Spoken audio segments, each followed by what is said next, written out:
friends, semua lagi dengan saya Zoya Amirin. Saya berhasil setelah habis syuting YouTube bareng orang, saya menculiklah Jen Shalima. Saya menculik pengantin baru sih friends. Karena pengantin baru ini adalah pernikahannya yang ketiga. Jangan salah. Jangan salah. Nah, pernikahannya yang ketiga ini. Terus gue mau tanya, kenapa lu masih percaya sama cinta, Jen? Kan cinta satu paket patah hati ya? Iya. Gue tipikal orang yang mungkin bisa dibilang bukan gampang nyerah sih, tapi gue tidak mau memandang apa yang sudah lewat sebagai kegagalan. Yang mesti diratapi, kayaknya wah gimana enggak. Berat banget kan ya. Karena gini, orang kalau misalnya pacaran aja ya nggak, yang pacaran patah hati aja tuh kayaknya susah mau move on, apalagi ini pernikahan gitu. Terus udah gitu, pernah nggak gitu lo menggunakan kemarahan lo, atau kan ke-trigger kadang-kadang ya, ke-trigger dari kejadian sama mantan lo gitu, terus terjadi sama suami lo yang sekarang gitu misalnya. Gimana lo cara ngadepinnya tuh? Misahinnya bahwa oh ini gue karena dulu pernah trauma nih begini gitu kan ya. So far sih belum ya. Waktu itu ke-triggernya waktu sebelum nikah ya. Oh oke. Pernah sekali sebelum nikah. Jadi gue tuh orangnya cemburuan, sangat cemburuan. Oke. Tapi cemburuan dalam arti kata gini ya, itu lah trauma ya. Iya. Lebih ke karena gue pernah dicurangi. Gue pernah. Kenapa sih nggak bilang diselingkuhin aja? Iya. bahasa zaman sekarang ini. Sudah lah. Bahasa zaman sekarang ini diselingkuhin ya. Diselingkuhin. Ya, ditikung lah. Dan peristiwa itu kan nggak hanya gue alamin sekali, tapi pada saat pacaran pernah ditikung, terus pas kemarin terakhir juga begitu. Jadi begitu ada tanda-tanda sedikit kan Jen? Ya enggak. Laki gue ini orang yang polos. Polos banget gitu. Iya, dan gue udah ketemu sih friends. Dan orangnya nggak enakan. Jadi ya dia tuh kan jarang sosial media ini. Dia punya Instagram lah. Terus adalah entah temennya dia atau siapa itu ngirim DM gitu. Nah, dia tuh dengan polosnya tuh ngebales. Sebenarnya mungkin nggak niatan apa-apa aja kali. Cuma gue tuh yang langsung, ini maksudnya terus dia bilang apa? Marah kan. Terus dia, kenapa kamu mesti marah sih? Ya iyalah, coba kamu saya yang kayak gitu, kamu marah nggak? Kalau bilang enggak. Jadi ya karena gue ngeliat kepolosannya dia itu, akhirnya dia sih nggak paham bahwa ini penulisan aja, bahwa cara kita menulis menjawab sesuatu DM atau apalah itu, misalnya kita menjawab dengan nggak usah jauh-jauh deh, kita ngasih emoticon yang salah aja, emoticon love ya, itu kan bisa persepsinya beda yang ditangkap sama orang, apalagi dia cewek gitu. Jadi dari situ akhirnya gue bisa ngajarin dia gitu bahwa lo kalau bisa strategi lo begini deh, lo kayak gini, kalau misalnya ngejawab DM dari orang kayak biasa gimana? aja deh, nggak bisa gimana gitu. Atau mungkin sekaligus juga sebenarnya mau ngajarin tentang boundaries ya, atau batasan-batasan ya gitu, karena kan kecemburuan itu bisa jadi misalnya ada orang yang cemburu nih nanya ya, kalau gue biasanya gue jelasin, wah Mbak Zoya pasangan gue cemburuan banget nih, pertanyaan pertama gue, lo memberikan alasan nggak untuk pasangan lo cemburu? Kan gitu. Meskipun lo bilang, gue gak maksud apa-apa, mungkin kayak misalkan kejadian Jen tadi, aku gak nyalahin si AA ya, gak nyalahin suaminya Jen, tapi kadang-kadang kita itu gak punya niatan jelek, tapi penangkapan orang lain bisa salah. Tapi yang paling penting gini, buat istri kita aman apa enggak? Buat suami kita itu enak apa enggak? Kalau buat mereka enggak, if it's matter for them, it's supposed to be matter for us, ya kan? Sebenarnya buat kita ya elah cuma teks begitu doang, tapi kalau itu mengganggu pasangan kita, kenapa sih nggak diperhatiin perasaan pasangan kita? Kalau aku sih gitu. Bener. Mungkin ya semua orang kan sampai ada di titik ini pasti udah punya pengalaman, apalagi kalau misalnya kayak Jen tadi gitu. Sekarang tinggal bagaimana kita mensikapi pasangan kita. Jadi kalau ada pasangan yang cemburu, kalau gue sih setuju kayak Jen tadi, dibahas aja sih friends, ya nggak, sama teman-teman. Nah, ngomong soal Instagram nih, gue kepo kan ya. Kan kasih lihat dong yang itu Instagram pas pernikahan itu ya, pas lagi cium tangan suami tuh gitu ya. Iya. Yang ini. Yang ini nih. Ya. Itu jadi yang apa ya? Dia kan ada Instagram nih, maklum ya, pengantin baru 2 minggu nih. Nah, ini nih. Tuh ya, lihat ya, kan ya. Nanti aku pasang lagi juga deh ya. Aku capture ya, minta izin ya. Kata-katanya sih, kata-kata. Jadi dia kan lagi mencium tangan nih suaminya pada saat pernikahan. Buat aku sih itu adalah sakral ya, dan manis banget. Karena aku percaya bahwa sebenarnya pernikahan yang bahagia itu adalah dimana suami dan istri itu saling menghormati gitu ya, dengan cara yang ingin dia berikan, bukan yang orang lain suruh, ya kan. Nah, Jane pada foto ini itu memberikan penghormatan pada suaminya dengan mencium tangan. Buat gue sih keren ya, gitu. Tapi itu sudah juga ada yang nyinyir. Emang udah dihapus sih gitu ya. Gara-gara captionnya. Kebetulan memang pas gue baca captionnya ada satu di mana Jane itu mengatakan something like, derajatku lebih rendah daripada derajatmu gitu. Itu memang bukan orang lain, suami istri kan gitu.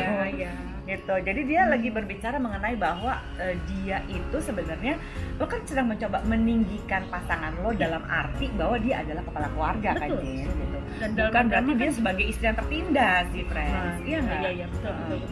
Jadi memang ya itu ya, cara orang memandang suatu pernikahan itu kan beda-beda. Iya.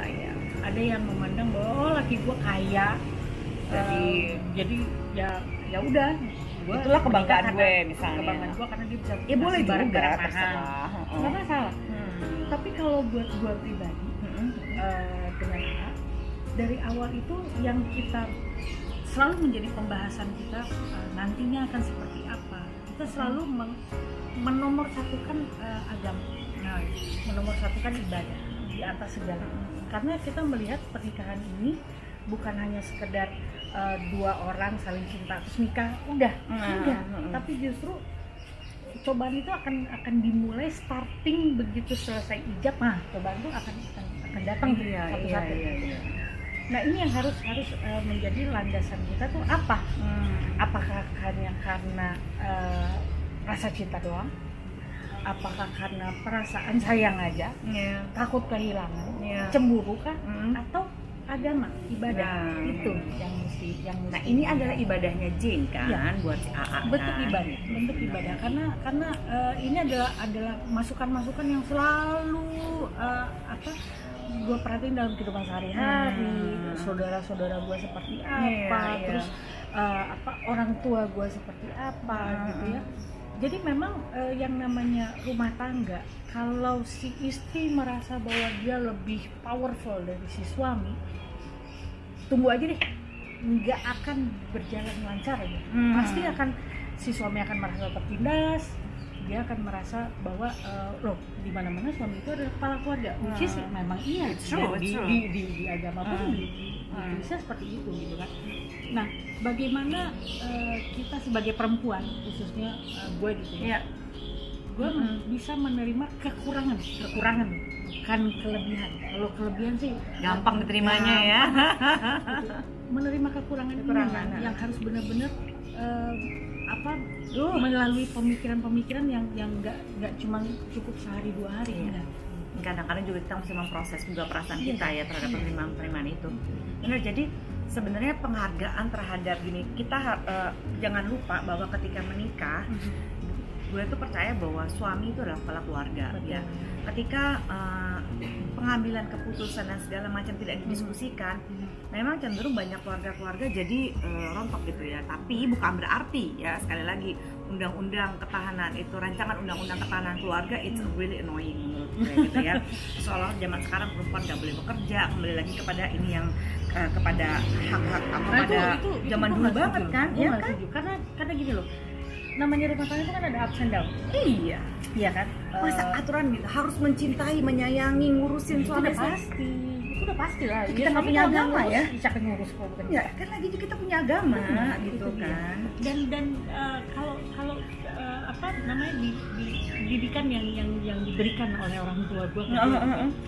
Someday lu berumah tangga, misalnya ya lu bukan berarti begitu Bismillah dengan ini saya nikahkan dengan mas kawinnya sah gitu misalnya. Begitu dibilang sah, terus kan semua pada bilang ya berarti tanggung jawab itu tuh semua milik suami lu. Ya nggak 100% juga. Kalau misalnya dia lagi jatuh, masa kita mau diam aja? Masa tetap mau minta? Jangan lupa perempuan juga tetap harus punya kemandirian finansial gitu. Jadi ya of course dia akan nanggung kita dan segala macam, tapi kita tetap harus punya kemandirian finansial, sehingga ada beberapa keputusan ini hidup kita loh ya, kebahagiaan kita. Jadi jangan pernah berharap bahwa kan ada orang suka gini nih Jen, aduh gue capek nih kerja, gue mau nikah aja sama orang kaya. Nanti kalau udah nikah baru dia tahu ya. Nah itu begitu tergantung niat gitu. Jadi sebelum menikah kan niatnya apa? Dan sebaiknya menikah tuh karena cinta, bukan karena umur, bukan karena disuruh orang tua, bukan karena ini agama. Pertama menikah karena cinta gitu ya. Kalau misalnya Jenti yang saya dengar tadi, tapi kalau misalnya mau lebih kepo lagi nonton ya di YouTube Orami ya. Saya kulik dia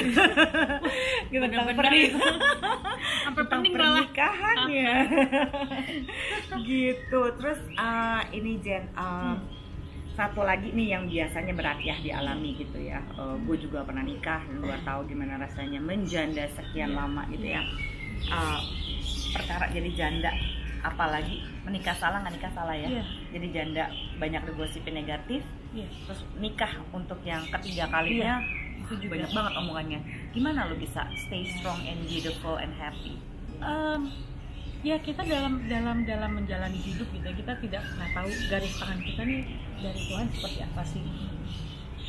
Siapa sih yang pernah menyangka seorang, even myself gitu ya, aku tidak pernah menyangka dalam hidup saya akan menikah sampai 3 kali. Nggak ada ya, tidak ada yang mau menikah sampai berkali-kali kok. Nggak ada yang bangun pagi gue mau cerai, nggak ada gitu. Cuman maksudnya gini, kita yang namanya diberikan cobaan kan, kita juga melalui fase-fase di mana pendewasaan itu akhirnya tertanam dengan sendirinya, ya kan. Gue dulu sama suami yang pertama, dulu kan gila-gilaan ributnya Mbak, sampai ke pengadilan loh, sampai bener-bener saling mau menjarain satu sama lain, mau dipisahin sama anak dan segala macam. Iya ya, begitu ya. Parah gitu ya, parah.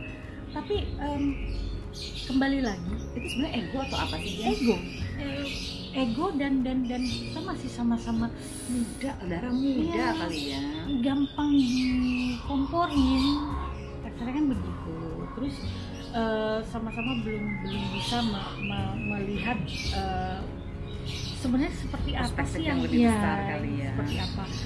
Jadi ya egonya tuh masih dikedepankan banget deh. Nah, begitu akhirnya sekarang ya umur bertambah gitu ya. Kita jadi seperti saudara, jadi kayak adik kakak. Bahkan kemarin pas gue nikah sama Akun, dia datang sama istri dan anak-anaknya gitu. Kita sekarang sudah melihat semuanya tuh perspektifnya ke anak. Gitu, demi kebaikan anak. Iya. Dan dia juga selalu bilang bahwa someday lo menikah, waktu itu ya dia bilang someday lo menikah, gue harus ada di sana karena gue mau nitipin anak gue ke dan ampun romantis banget. Maksudnya harusnya memang begitu ya, karena kan nggak ada mantan ayah, mantan ibu gitu kan, mantan suami, mantan istri ada gitu ya. Jadi ya kita demi juga anak melihat itu baru namanya demi anak-anak. Ya, jadi kita juga melihat bahwa gue pernikahan gue yang kedua atau pernikahan yang kedua itu tidak meninggalkan kesan yang baik. Jadi, apalagi lu kedua nikah siri kalau nggak salah ya. Iya. Badan caranya kan secara negara, kan buat segala macam. Jadi ya terlepas dari pernikahan kedua yang tidak berjalan dengan baik buat kita berdua gitu ya, buat gue sama Aa, kita menganggap bahwa yang harus kita berdamai dengan masa lalu, yang membuat kita harus berdamai dengan gue misal berdamai dengan mantan istrinya Aa, ibunya anak-anak, begitupun Aa dengan mantan suamiku, ayahnya Zarno. Ini yang harus di-maintain. Jadi ini yang harus dijaga hubungannya. Karena apa? Baik lagi anak yang utama.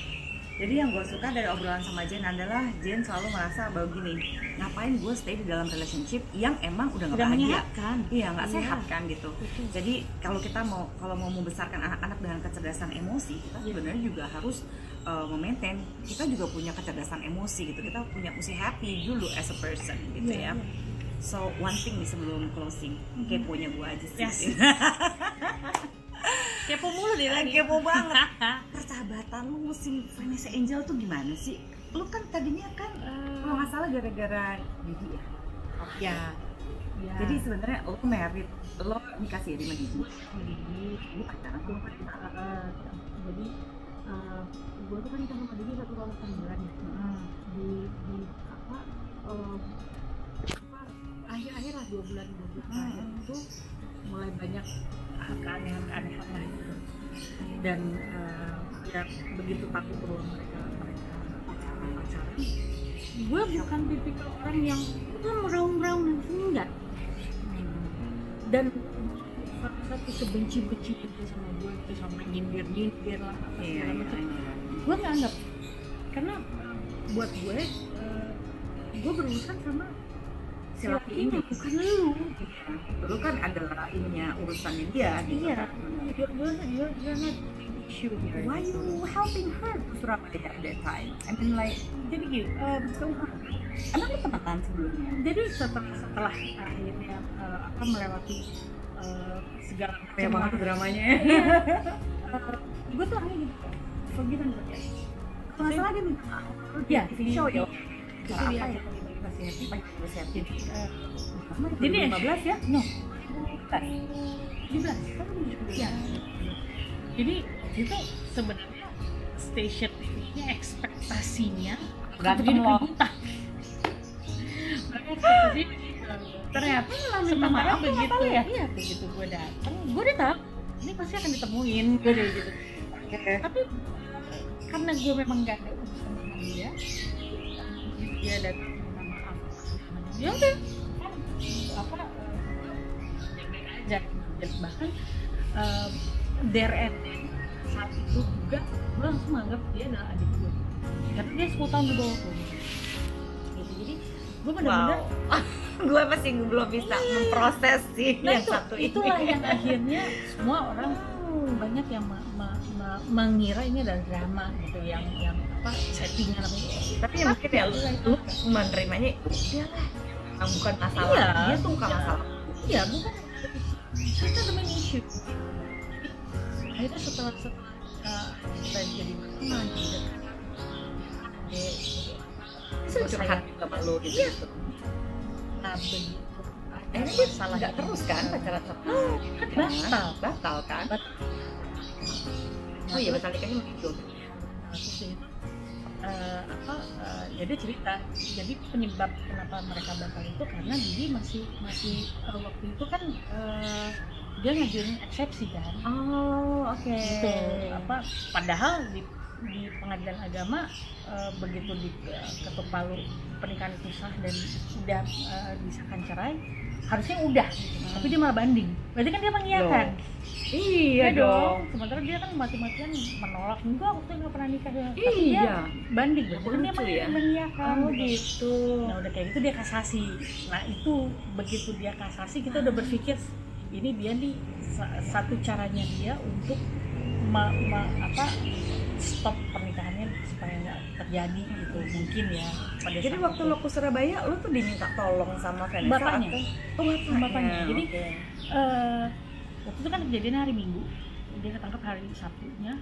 Hari Minggu pagi itu kerang-kering segala macam, teman-teman media pada nelfon gitu kan, udah tahu kalau Vanessa ketangkap. Baru bangun nih, masih belum ngeh gitu.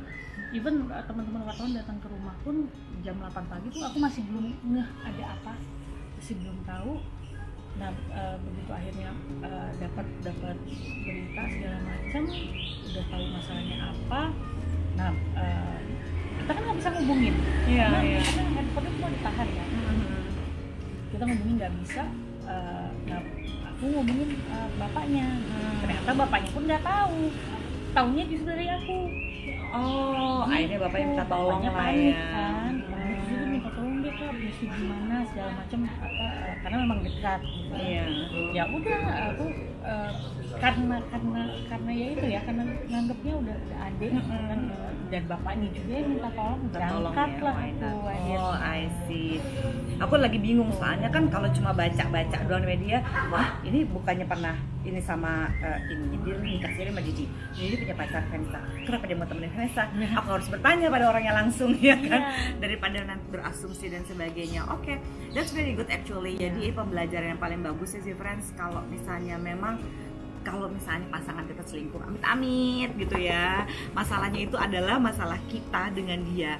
Ketika kita justru misalnya nih, kalau aku yang sering temuin ya, ketika kita makin maki-maki perempuan lain, oh dasar loh, maaf ya misalnya suka dibilang gini, pecun begini-begini, saya suka bilang gini, hati-hati, karena sepecun-pecunnya dia dipilih loh sama suami lo sendiri gitu, jadi hati-hati gitu. Salahin lakinya.